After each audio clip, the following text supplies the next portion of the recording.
આમોદના દાંડા ગામના આશાસ્પદ યુવાનનું જમવા બાબતે મારામારીમાં મોત. ચારેય મિત્રો ધરપકડ બાદ જેલના સળિયા પાછળ ધકેલાયા.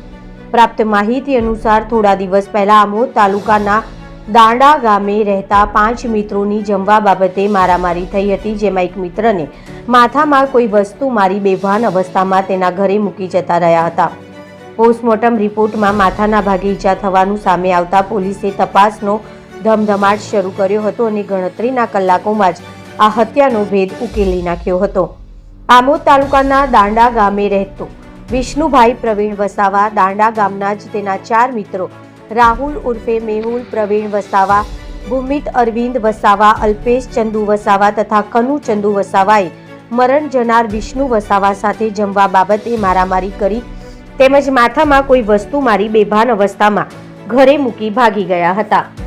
પિતા ઘરે આવતા તેમને પોતાના પુત્રને બેભાન હાલતમાં જોતા આસપાસના લોકોની મદદથી આમોદ સામૂહિક આરોગ્ય કેન્દ્ર ખાતે સારવાર માટે લઈ ગયા હતા, પરંતુ ત્યારબાદ તેને ભરૂચ સિવિલમાં રિફર કરાયો હતો, જ્યાં તારીખ 17 જાન્યુઆરીએ હાજર તબીબોએ તેને મૃત જાહેર કર્યો હતો.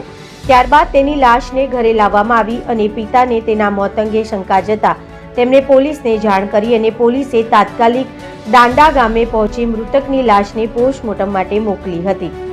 આશાસ્પદ યુવાનનું શંકાસ્પદ મોત થતાં પોલીસે તપાસનો ધમધમાટ શરૂ કર્યો હતો. પોસ્ટમોર્ટમ રિપોર્ટમાં માથાના ભાગે ઈજા થવાથી મોત થયું હોવાનું બહાર આવતા પોલીસે આ દિશામાં તપાસ શરૂ કરી અને ગણતરીના કલાકોમાં આ હત્યાનો ભેદ ખોલી દાંડા ગામના 4 મિત્રોની ધરપકડ કરી જેલના સળિયા પાછળ ધકેલી દીધા હતા. જમવા જેવી સામાન્ય બાબતે મારામારી કરી મોત નિપજાવતા પિતાએ ઘડપણની લાકડી સમાન જુવાન જોત પુત્રને ગુમાવ્યો હતો. Reporter Bharat Parmar, BN news Gujarati, Amod. Amod police સ્ટેશનમાં એક ગુનો નોંધાયેલો છે ગઈકાલે, જેમાં કામના જે ફરિયાદી છે પ્રવીણભાઈ અમરસંગ વસાવા, નાઓ તારીખ 14/1/26 થી તારીખ 15/1/26 12 વાગ્યા સુધી બહાર ગયેલા હતા.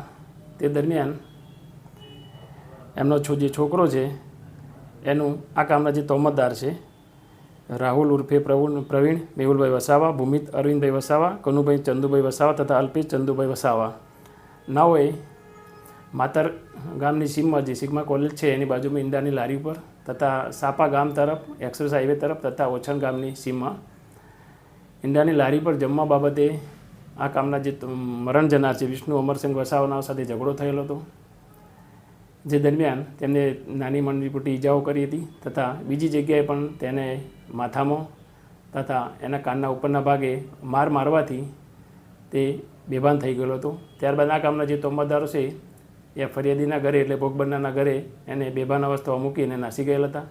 ત્યારબાદ ફરિયાદી ઘરે આવતા તેને ભરૂચ સિવિલ હોસ્પિટલ લઈ ગયેલા હતા. ત્યાં સારવાર દરમિયાન ભોગ બનનારનું મોત નીપજેલું હતું. તે બાબતનો ગુનો આ 4 તોમતદાર ઉપર દાખલ થયેલ છે. આ ગુનાના કામના જે તોમતદાર છે એને ગણતરીના સમયમાં આમોદ પોલીસે પકડી લીધેલા છે અને આ ગુનાના કામે તેમને અટક કરવામાં આવેલ છે અને આગળની કાર્યવાહી હાલમાં આમોદ પોલીસ સ્ટેશનના પોલીસ ઇન્સ્પેક્ટર નાઓ ચલાવી રહેલ છે.